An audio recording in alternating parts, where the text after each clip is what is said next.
জমি বিবাদকে কেন্দ্র করে দুঃসাহসিক ঘটনা উত্তর 24 পরগনার দত্তপুকুরে 2 নম্বর গ্রাম পঞ্চায়েতের জয়পুর মেঠোপাড়া এলাকার বাসিন্দা মোসলেমা বিবিকে মারধরের অভিযোগ পঞ্চায়েতের মেম্বার তাজউদ্দিনের বিরুদ্ধে।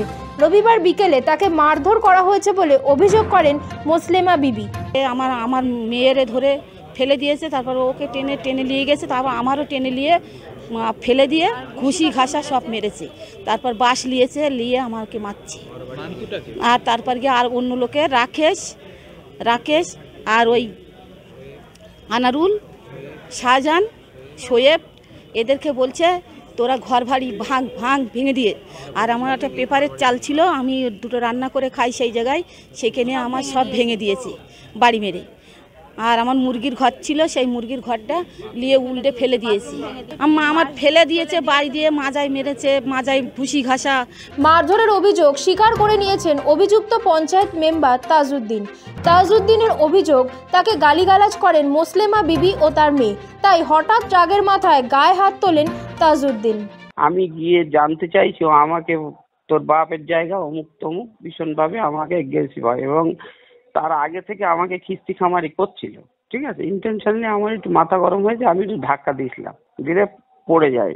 গিয়ে আর কিছু না, অ্যাকচুয়ালি আমার একটু ভুল হয়েছে, মহিলা মানুষ তো, কিন্তু কি করবো বলেন, মহিলা দিয়েই তো সবকিছু করছে। মোসলেমা বিবিকে মারধরের ঘটনায় তীব্র ধিক্কার জানিয়েছেন বিজেপি নেতা সায়ন্তন ভট্টাচার্য।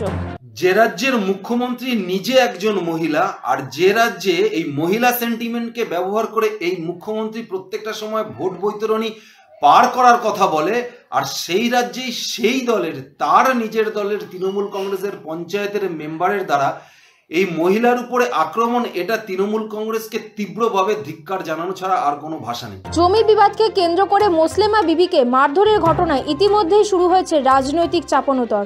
সোশ্যাল মিডিয়ায় ঘটনার ভিডিও প্রকাশ করে রাজ্যের বিরোধী দলনেতা শুভেন্দু অধিকারী লেখেন, গোটা রাজ্যেই শাসক দল তোলামূলের তাজউদ্দিনের মতো তোলামূল রত্ন বিদ্যমান, যারা বাংলার মা বোনদের সাথে এ ধরনের নিকৃষ্টতম আচরণ করতে কুণ্ঠাবোধ করে না। দেখা যাক দত্তপুকুর থানার পুলিশ এই ঘটনায় কী ব্যবস্থা গ্রহণ করে। দত্তপুকুর থেকে সাম্য গোস্বামীর রিপোর্ট, সময় কলকাতা।